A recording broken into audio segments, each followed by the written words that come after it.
Fort Kochi വേളി ഗ്രൗണ്ടിലെ പാപ്പാഞ്ഞി അത് പറ്റില്ല എന്നൊരു തീരുമാനം വന്നിരുന്നു. പക്ഷേ അതിന് അനുമതി. ഗാലാഡി എന്ന് പറയുന്ന ഒരു സംഘടനയാണ് ഇങ്ങനെ ഒരു പാപ്പാഞ്ഞി അവരുണ്ടാക്കിയത്. ആ പാപ്പാഞ്ഞിയെ പക്ഷേ കത്തിക്കാൻ പറ്റില്ല, എത്രയും പെട്ടെന്ന് ഇന്ന് തന്നെ പൊളിച്ചു മാറ്റൂ എന്നുള്ളതായിരുന്നു അന്ന് നൽകിയിട്ടുള്ള നിർദ്ദേശം.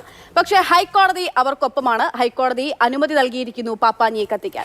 ഉപാധികളോടെയാണ് അനുമതി. അതായത് ഈ പാപ്പാഞ്ഞിക്ക് ചുറ്റും 72 അടി ദൂരത്തിൽ ഒരു സുരക്ഷാ വേലി വേണമെന്നാണ്. കാരണം ആളുകൾ അങ്ങോട്ടേക്ക് പോകുമെന്നുള്ളതാണ് പ്രശ്നം. അപ്പോൾ അത് കോടതി അങ്ങനെ ഒരു തീരുമാനം എടുത്തിരിക്കുന്നു. അപ്പോൾ ശ്യാം പ്രസാദ് ഫോർട്ട് കൊച്ചിയിലാണുള്ളതാണ് ഞാൻ മനസ്സിലാക്കുന്നത്. ശ്യാം, 2 പാപ്പാഞ്ഞിമാരുണ്ടാകുമെന്നുള്ളത് ഒരു തരത്തിൽ ആശ്വാസമാണ്. ഈ തിരക്ക് നിയന്ത്രിക്കുക. അപ്പോൾ തന്നെ കാണാൻ പറ്റാതെ പോകുന്ന ആൾക്കാരുണ്ട്. വലിയ ആൾക്കൂട്ടമാകുമ്പോൾ അങ്ങ് എത്താൻ പറ്റാതെ ആൾക്കാരുണ്ട്. അവർക്കൊക്കെ ഒന്ന് കാണാനുള്ള സൗകര്യമൊക്കെ ഉണ്ട്. ഈ ഗാലാഡി സംഘടനയുടെ പ്രതികരണം ലഭ്യമായോ? നാട്ടുകാരൊക്കെ എങ്ങനെയാണ് ഈ 2ാമത്തെ പാപ്പാഞ്ഞിയെ സ്വാഗതം ചെയ്യുന്നത്?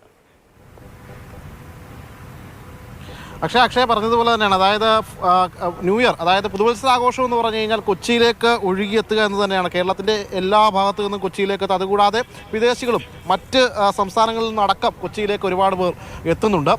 അതുകൊണ്ട് തന്നെ ഇക്കുറി ഫോർട്ട് കൊച്ചിയിൽ 2 ഇടത്ത് പപ്പാഞ്ഞി കത്തുന്നതോടെ വലിയൊരു ജനത്തിരക്ക് ഒഴിവാകും. നമുക്ക് 2023 ഇവിടെ വലിയൊരു ജനത്തിരക്കുണ്ടായി. നിരവധി പേർക്ക് ശ്വാസ തടസ്സവും മറ്റുമൊക്കെ ഉണ്ടായി. അങ്ങനെ ആശുപത്രിയിൽ ചികിത്സ തേടുകയും മറ്റുമെല്ലാം ചെയ്തതാണ്. ഇവിടെ നമ്മളിപ്പോൾ കാണുന്നതാണ് ഈ വെളി ഗ്രൗണ്ട്. ഈ വെളി ഗ്രൗണ്ടിലെ ഈ പപ്പാഞ്ഞിയാണ് ഇപ്പോൾ തർക്കത്തിന് കാരണമായ പപ്പാഞ്ഞി. ആ പപ്പാഞ്ഞിയോട് ചേർന്ന് സുരക്ഷാവേലിയൊക്കെ ഒരുക്കിയിട്ടുണ്ട്. നിലവിലത്തെ ഈ സുരക്ഷാവേലി 40 അടി മാറ്റിയാണ്. ഇനി ഈ സുരക്ഷാവേലി കോടതി പറഞ്ഞ പോലെ 72 അടിയിലേക്ക് കൂടി ഒരല്പം കൂടി നീട്ടി മാറ്റേണ്ടി വരും. എന്തായാലും ഈ പപ്പാഞ്ഞി തീർത്ത ആളുകളും അതോടൊപ്പം തന്നെ ഗാലാഡി ഫോർട്ട് കൊച്ചിയുടെ ആൾക്കാരുമൊക്കെ ചേരുന്നുണ്ട്.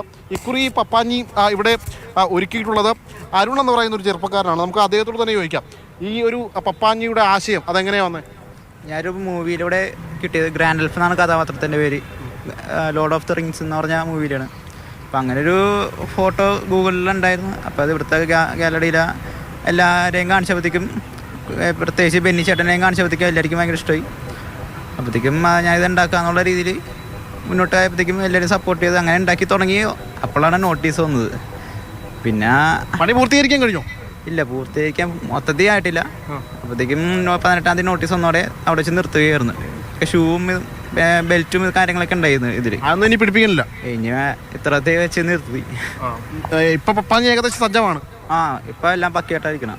എന്തായാലും ഒരു കോടതിയിൽ നിന്നൊരു അനുമതി കിട്ടിയിരിക്കുകയാണ്. അനുകൂല കോടതിയിൽ നിന്ന് ഞങ്ങളുടെ പ്രയത്നത്തിന് പിന്നെ ജഡ്ജിക്കാണ് പ്രത്യേകം നന്ദി പറയേണ്ടത്. ഈ അവസരത്തിൽ കൊച്ചിയുടെ ജനങ്ങളുടെ ആഗ്രഹം സാധിച്ചു കൊടുത്തു. അപ്പോൾ ഇത് ഞങ്ങളുടെ പ്രയത്നമാണ്. കൂട്ടായ ഈ ഗാലാഡിയുടെ വളരെ ദിവസങ്ങളിലെ പ്രയത്നമാണ്. അതിന് ഫലം കണ്ടു. അതാണ് ഒരു ജനങ്ങളുടെ ഒരു ആഗ്രഹം. അതായത് 2 ഇടങ്ങളിൽ പപ്പാഞ്ഞി കത്തിക്കുമ്പോൾ സ്വാഭാവികമായിട്ടും 2 ഇടത്തേക്ക് ആളുകൾക്ക് മാറാൻ പറ്റും. അതൊരു വലിയൊരു ജനത്തിരക്ക് ഒഴിവാക്കാൻ പറ്റുമല്ലേ? തീർച്ചയായിട്ടും. കാരണം കുറേ ആളുകൾ അങ്ങോട്ടും കുറേ ആളുകളോടും പങ്കിടുമ്പോഴത്തേക്കും വലിയ അപകടങ്ങൾ ഉണ്ടാകാതെ മുന്നോട്ട് പോകാൻ കഴിയുമെന്നുള്ളതാണ് ഇതിൻ്റെ ഏറ്റവും വലിയ പ്രത്യേകത. തീർച്ചയായിട്ടും അത് തന്നെയാണ് ഈ നാട്ടുകാർ പറയുന്നത്. എന്തായാലും ഈ വെളി ഗ്രൗണ്ടിലും തൊട്ടപ്പുറത്ത് പരേഡ് ഗ്രൗണ്ടിലും 2 ഇടങ്ങളിലായിട്ട് പപ്പാഞ്ഞി ഒരുങ്ങുന്നുണ്ട്. ഈ പപ്പാഞ്ഞി ഏകദേശം 42 അടി ഉയരത്തിലാണ് ഈ പപ്പാഞ്ഞി ഒരുങ്ങിയിരിക്കുന്നത്. ഇതിനേക്കാളും വലിയ ഉയരത്തിൽ അപ്പുറത്ത് സാധാരണ കത്തിക്കാറുള്ള പരേഡ് ഗ്രൗണ്ടിലും പപ്പാഞ്ഞി ഒരുങ്ങി വരുന്നുണ്ട്. ഈ 2 ഇടത്ത് ഈ പപ്പാഞ്ഞിയെ കത്തിക്കുന്നതോടുകൂടി വലിയ ജനത്തിരക്ക് ഒഴിവാകും. പക്ഷേ പോലീസിന് പണി ഇരട്ടിയാകും. നിലവിൽ സാധാരണ സ്ഥലത്ത് പരേഡ് ഗ്രൗണ്ടിൽ മാത്രം ഏകദേശം 1000-ഓളം പോലീസുകാർ വേണ്ടി വരുമെന്നാണ് പോലീസ് പറയുന്നത്. അങ്ങനെയെങ്കിൽ ഇവിടെ കൂടി വലിയൊരു ജനത്തിരക്കിലേക്ക് കടക്കുകയാണെങ്കിൽ ഇവിടെയും അതിനനുസൃതമായിട്ടുള്ള പോലീസ് സേനയെ വിന്യസിക്കേണ്ടി വരും. അത് പോലീസിന് ഒരല്പം പണിപ്പെടേണ്ടി വരും. എങ്കിൽ പോലും വലിയ ഒരു ജനത്തിരക്ക് ഒഴിവാകുന്നു എന്നതാണ് കൊച്ചിയെ സംബന്ധിച്ച് ഏറ്റവും ആശ്വാസകരമായ കാര്യം. ശരി.